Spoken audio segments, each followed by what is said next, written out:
What's up with it, everyone? Shrus only back here again to give you guys now. Is it part 10? Part 10 already? Is it part 10 or 11?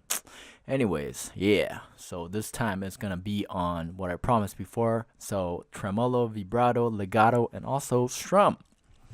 All right. So probably a common topic. So if you guys think you know, you guys could skip it. But I'll be showing you guys some of the finer details and some of the tricks of the trade with this. So wait up for that. All right. So let's get started.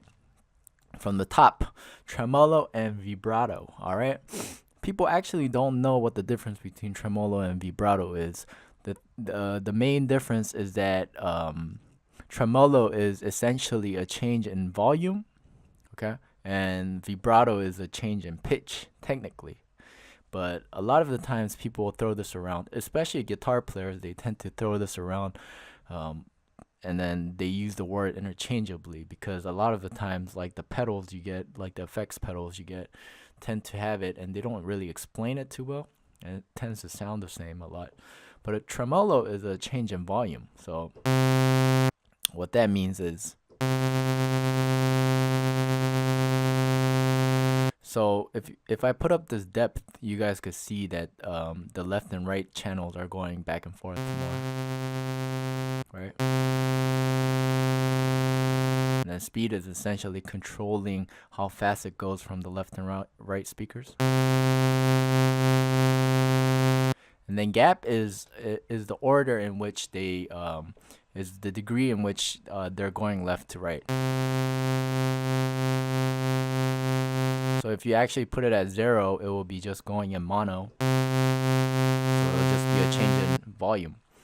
Tremolo over here and generally is so when you're doing, let's say you're playing a guitar or a violin, you have like,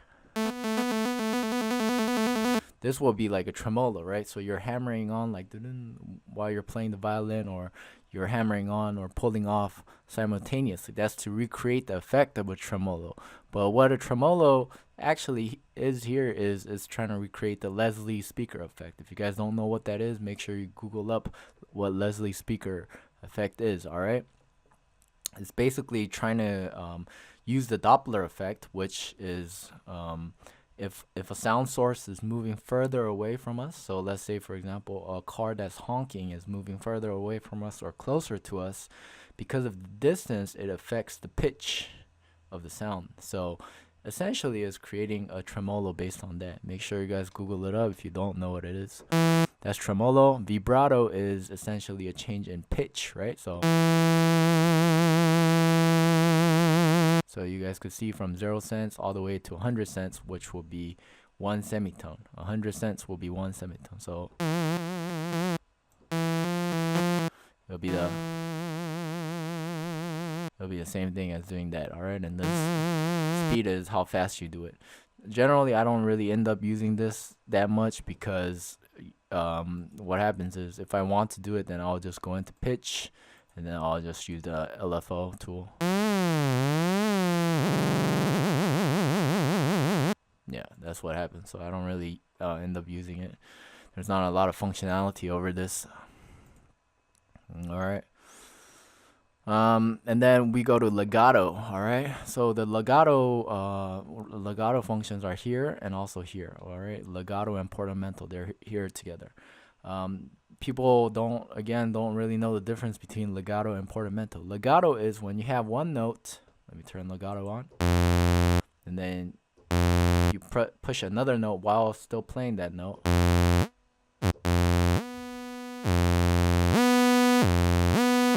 That's legato, okay? So it's going from one note. Let me take the time.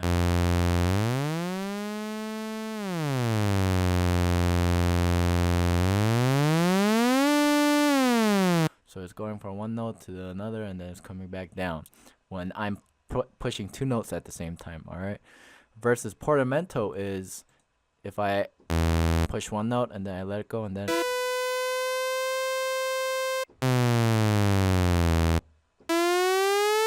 it continues, you know, even after I've let the note go.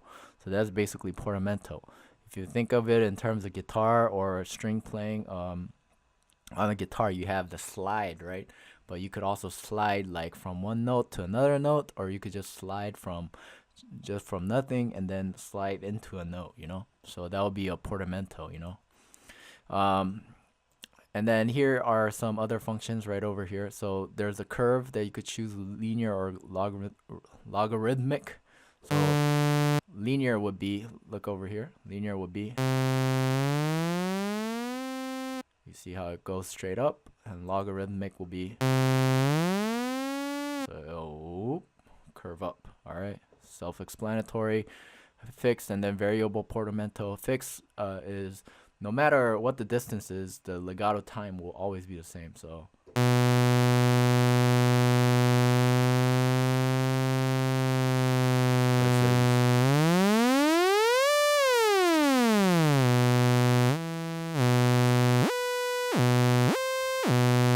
if I do variable, then if it's further away, the legato is going to take longer.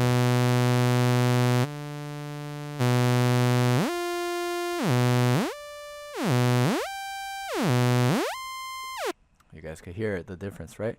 And then there's a limit to it, which is essentially saying that after a certain point, you know, the legato doesn't happen anymore. So let's say, for example, I'm playing from here to here, and then I only want it to happen in this spectrum.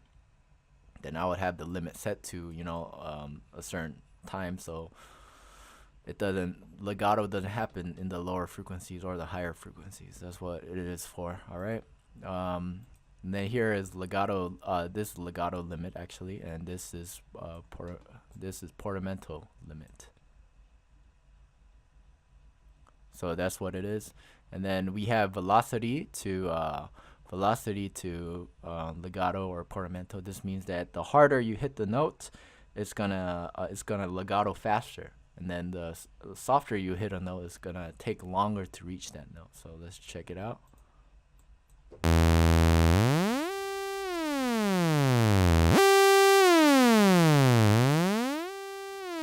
You guys can hear the difference, self-explanatory. And then finally, let's go over to the strum functions. This is pretty easy. Up means that strum is, you know, so if I play a chord,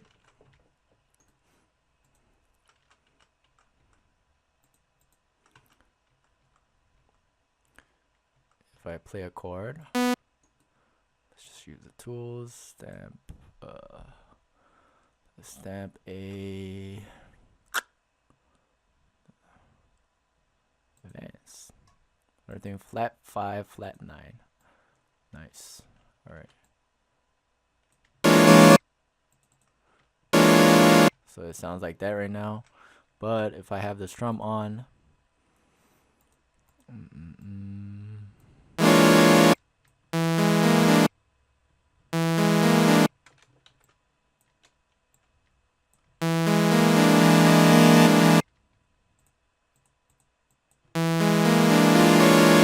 so, you know, it strums, you know, like much like you would play, you know, in a guitar, like you would strum, you know, or in a piano when you go like, all right. So up is, it goes up, and then down is it goes down. Alternate is up and then down, and then random is they just do random shit. All right, so let's try it. All right, and then tension is, as you guys could see right over here, it's even tension, meaning that every note gets the same amount of pluck when it's strummed. So it'll be da, da, da, da, like this. But if you put it more on this, you guys can see the first note is longer than the other 3 notes. So the first note is longer, so it'll be do, mi, do, do, mi, do. And then the other will be do, mi, do, do, mi, the last notes will be longer. Just play around with it. Should be pretty self-explanatory. All right, so let's go back to where we can use legato and all of these. All right, legato and portamento, you're going to end up using most of them on leads. All right, when you can make lead sounds going from one end to the next. Not generally for bass sounds, you know, because in FL, you know that you could already draw the slide functions, you know.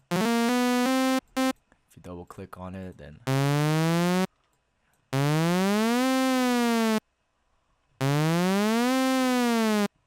so you're not gonna end up using it that much. But when you're trying to make leads, you know, and then leads tend to have a little slide in them. When you think of a lead guitar, you know, there's always a lot of little ad-libs and little effects that people put in. So you're gonna use Legato or Portamento a lot for that. In terms of Strum, again, if you go to the channel settings, right over here, it already has an arpeggiator built into it, so you're probably just gonna end up using this more than the actual Strum functions. But that's it for today, and next time I think we've covered everything so far that you could see. We're gonna be covering the effects tab next turn. All right, so wait up for that. Next time it's gonna be, we're finally going to go into 201. All right, the more advanced series. All right, so till next time, peace out. Bye.